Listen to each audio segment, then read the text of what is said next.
IEPs need to be about the students and the parents and teachers all working together. Let's talk about a great solution today here on the Special Education Inner Circle podcast. I'm your host, Catherine Witcher. I have with me Bridget, and we're going to talk a little bit about the solution called IEP and Me, which is very unique, something that I had not seen before in this approach, in this way of really bringing the entire IEP team together. So Bridget, welcome, and please tell us a bit about your story. Like, how did you end up here? Yeah, thank you so much for having me. I'm so happy to be here. I always love a chance to geek out about special education and just schools and teaching in general. So I appreciate you having me on here. So I never thought I was going to be, my career trajectory has been wild, entirely unexpected. I went to college being like, I'm going to write novels and edit novels. And then I was a teacher and I was a special education teacher. And I was like, this is my life goal. I'm going to be a career special educator. And then I was in the classroom and it was actually like the fourth or fifth year that I was in working with special education. I was in a middle school and I was the only special education teacher in a middle school of 3 grades. And I was in 10 different classrooms throughout the day. I saw all this cool tech coming out. You know, you've got like what's Kickboard and Class Dojo and all of these cool new like Prodigy Math and even Khan Academy, right? None of that was helping me in my specific role as a special education teacher. And the software that I was using was just making it harder. So I decided I was going to do student-led IEPs that year so that my students could be better advocates, because there's no way I could be in all 30 or 40 classrooms or supporting all 30 or 40 teachers in the general education setting. And so I was like, I need help. And my way of working smarter, not harder, was to bring my kids on board.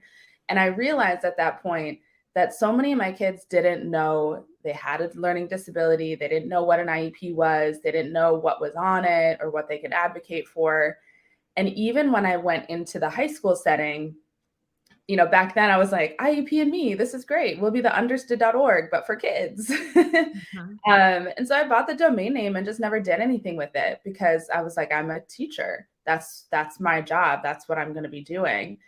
But as I went, you know, I taught for another 5 years after that. And most all of that was in a high school setting.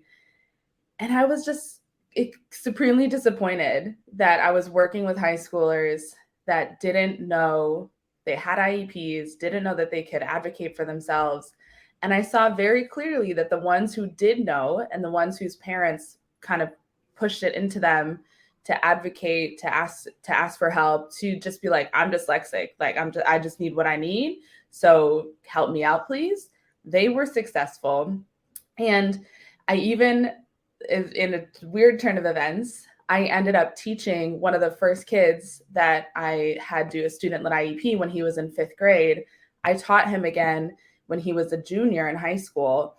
And I realized that he knew kind of in the back of his head and the back of his mind that he had accommodations, but he didn't know what they were because he didn't have that touch access. Like, you know, there's working memory issues, there's reading issues, there's all of these things that came along with the fact that he had a disability. Of course, he needed touch access to his IEP in the same way that he had access to his grades and his assignments. And it just kind of, I was like, let me figure out how to start a business because clearly no one else is doing it. And we need this. So say that again. You were like, wait a minute. Like the simplest line that you just said right there is like a game changer. The student needed access to their IEP the same way they need access to their grades. Like they need to be able to just log in and see their IEP. That is like, there's so many people that are like, wait, hold up. Like if they're driving right now, they're like, wait, hold up. What am I even listening to? Like, what is this episode that's talking about this? Because the idea of a student logging in to see their IEP is a foreign idea to most people. Yet we want our students to self-advocate. We want them to understand, like, this is how we're preparing for a job, and you're going to have to self-advocate to your boss, and you're going to have to do these things, but we give them no access to the actual document. So that is just, I want people to understand, like, that's where this came from. Like, that's huge. So all right. So you have IEP and Me, you have this domain name that like wasn't being used. And you're like, okay, I'm going to figure this out. I'm going to, Yep. now IEP and Me, you are impacting so many students and families and teachers, and that whole work smarter, not harder. Like, we need more of that in special education, please. Like, because the system isn't helping us, the way that it's set up. So just describe a little bit about, now that this solution has evolved a bit from that frustration that you were having, what does IEP and Me do? But I know the first question, I'm just going to jump to the end, because I know we would talk about this. There's going to be parents that are listening to this saying, can I just buy this? Can I just buy this? And teachers that are just like, my school would never do this because we've had other programs that are out of our cost range or out of our budget. Yeah. So let's first talk about access. How does a parent, teacher, how do we get IEP and Me? So actually, equity is a huge piece of IEP and Me as a company. It's a huge part of who I am as a person. So we're free for parents. So we want any parent, we know that parents who have the money to access extra supports, extra therapies, et cetera, outside of school, they're going to do it. They're going to get advocates, they're going to get lawyers, they're going to make it happen. But we also know that there's majority of students and parents who don't really understand the IEP because it's a legal document. So we decided that part of our business model is to be free for parents. Now, that also is beneficial to us as a company, because the way that we work is parents create an account, and in that account flow process, they upload their student's IEP. We take all of the substance of the IEP out of it, right? There's like 40 pages in an IEP.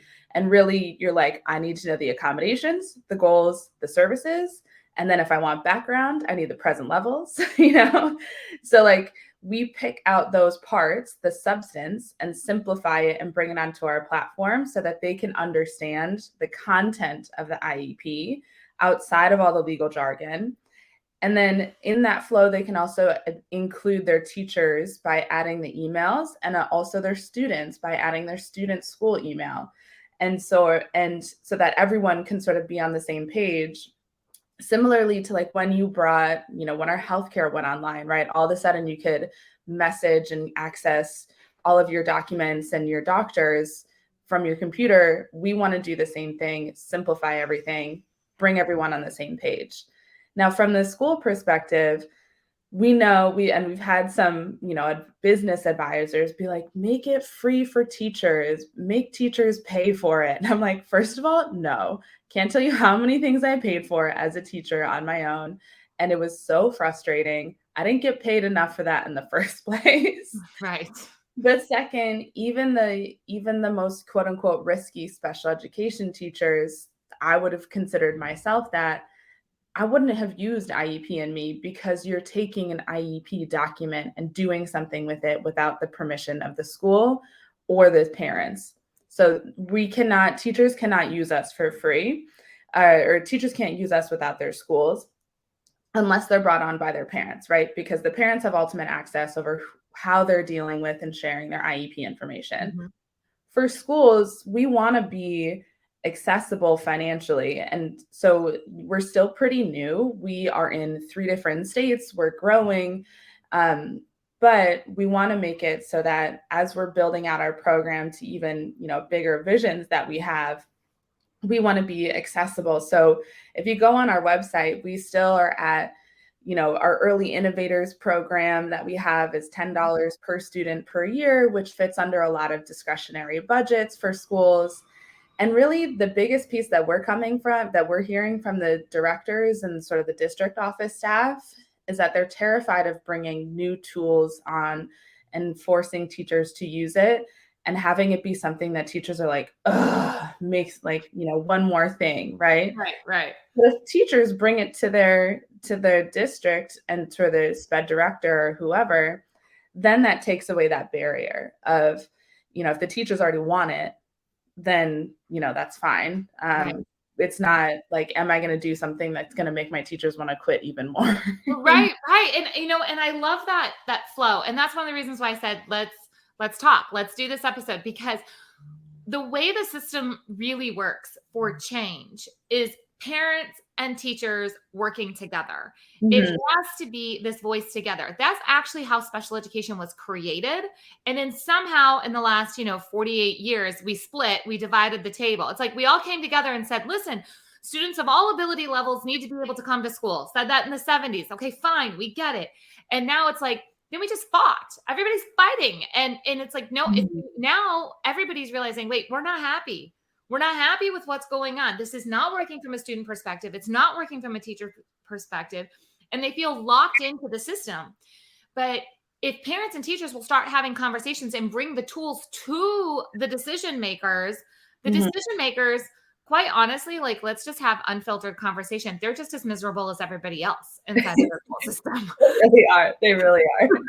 So if everybody's cranky and we can find a solution, like I said, we just have to get the right voices. So I want to encourage everybody who's listening. If you're a parent or teacher, you're a parent, you're going to go get your free account. You're going to upload this. You're going to invite your teachers. You're going to introduce them to this. It's super beneficial for you as a parent, regardless if, the team fully gets on board or not. You're going to see things that you haven't seen before, in that experience with that. And then teachers, like, just, hang on to the parents, kind of, hold hands and walk through this journey together. So, all right. So share with me some of the core things. I mentioned right in the beginning, we have students, we have educators, we have families. So you've really defined that IEP and Me experience for each one of the users.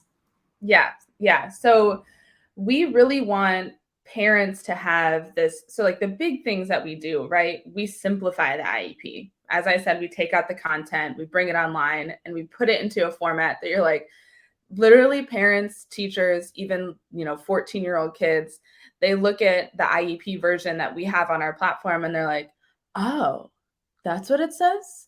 Like, yeah. you know? And sometimes they, we upload things and like kids are like, well, I don't actually need extra time. Let me not use extra time. Most kids are like, give me extra time. Like, how many days can I take? No. Right? They're like, I don't need to sit at the front. I actually find that I focus more when I'm by the door because I feel like I have an easy way out if I need to. It decreases my anxiety. And so some of those things that happen because we've simplified it and we've given people that touch access, there's amazing things that can happen. The students are like, oh, okay, yeah, like this is just another login. It's not this like big, like heavy cloud over their head where they're like, an IEP meeting where I'm just gonna like get in trouble because it's gonna be a whole hour where they all like crap on me and tell me everything I'm doing wrong. Like, no, it becomes this thing and more consistently where it's just like, oh, supports that I can use, and this is how I can hopefully do better in school. And then the parents are really, they can see the IEP, but one of the things that we've done that's very, very different is that we've created basically commenting and linking features on the goals. So if parents have a kid, the last class I taught was a life skills class. And so I had some kids that had like a teeth brushing goal or a washing hands goal. And parents, they couldn't, obviously this didn't exist when I was in the classroom, but now they can make comments or upload a video or link a picture or something like that where they're showing how their kid's doing with these goals at home. So it could be that they're reading with their kid, they're doing their math homework or whatever. And so they can start to give you more insight about what's happening in different settings. So you start to know like, oh, the kid can do math at home. He's fine, but then he comes to math class and he's not doing anything. So like what's going on here? What's that discrepancy? That generalization across different settings, you get more exposure to it. And then the parents feel like their voice is being heard on I a was more gonna say, like, why? Like, I'm just imagining. I'm like, you can put a video. When you and I talked beforehand, I didn't realize that they could put a little video up there too, to show what is happening. Like, because I'm all over the video. I'm like, why do like everybody hops on Instagram and uses video? Why are we not using video more in special education? Fantastic data collection, right? If a kid is washing their hands fine at school, and then their parents are like, they don't do it at home. and you start to like, take a video, and this is something new that we have, right? It's pretty new to the platform. So that's probably why when we talked last time. Well, I love it. I love it. So let's tell everybody about it. So, you start to get to see the differences that are happening. Like maybe the parents are using a different cue, or maybe the parents are using a different set of visual cues, or not using any visuals at all. And you're like, oh, well, put this thing on your mirror to give the kid visual cues on how to wash their hands or how to brush their teeth. Simple things like that, that like, they seem simple, right? Like putting some pictures on a mirror, but if you don't have the knowledge of the differences in those different scenarios, it becomes nearly impossible. And you're like, well, I don't know, this is what we do. And they're like, okay. So really, like, they are able to get their voice heard. And our goal is that it'll just be more of a team effort. Like if parents and teachers have a better idea of how what's happening, and students can advocate to make sure things are happening. Like teachers, 98% of teachers are there because they want to be good for kids. They love working with kids. They want to see the light bulb moments. Like that's what we work for. But there's just so many barriers in the way. And then at the same time, because teachers are in this kind of like jaded area with all these barriers and things that are changing and shifting and happening, especially now, then you've also got the teachers that are like, oh, or the parents that are like, why can't you do this? It just seems so simple. And you're like, but it's not. So we can start to get people on the same page and allow them to work smarter instead of work harder. I'm hoping that, as you mentioned, those relationships will start to get stronger so that we can get to a place where special education gets back to being something that's for the kid, with the kid, and not so heavily relying on just like the legal contract that sometimes gets to due process and sometimes gets to the Supreme Court, as we've seen a few months ago. Right. And just focuses more on the student instead, and making sure that they're having a good educational experience and being able to go into the real world and work for themselves and be as independent as possible. Absolutely. So I'm going to make sure that there's links to IEP and Me everywhere, wherever you guys are listening to this or you're watching this. Please make sure to share this. So if you're listening on Apple Podcasts, leave your 5-star review, leave a comment. Every time you do that, it helps resources like IEP and Me get out there. If you're watching this on Facebook, like share it, tag it, send this out, because the more that we can share this with parents and teachers, the more we can change special education together. So Bridget, thank you for being here today and sharing, this solution, but most of all, thank you for creating this solution and let's get this out there. Yeah. Thank you so much for having me. I appreciate it. All right. Bye, everyone. Bye.